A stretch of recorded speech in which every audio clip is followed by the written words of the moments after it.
So I've just graduated off the helicopter basic course a couple of weeks ago. So this is my first Blackbird and my real first insight into mountain flying. At Dip Flat we've got huge mountain ranges and some quite high peaks, and we learn all the mountain flying techniques that we need to use to stay safe. So a lot of the jobs we do, whether it be for other government agencies like DOC, for search and rescue itself, or even helping the police in and around the mountains. So search and rescue being the primary one, I suppose. So having developed and gained experience in mountain flying techniques, it's quite important because the terrain is most likely unsuitable for either a vehicle or regular mode of transport to rescue someone.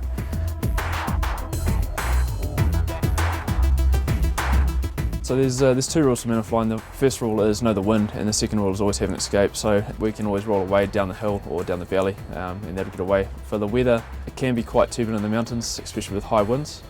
Huge updrafts or downdrafts will greatly change how we fly. So personally, I found it very challenging flying. We're at pretty much the aircraft's peak performance, and we're maintaining really fine lines of the endurance of the helicopter.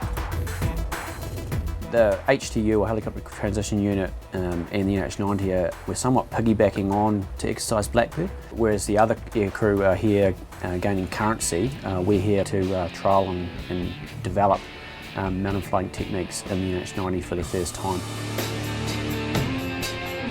So I suppose the biggest difference between the NH-90 and the Iroquois with mountain flying is, I'd say, performance.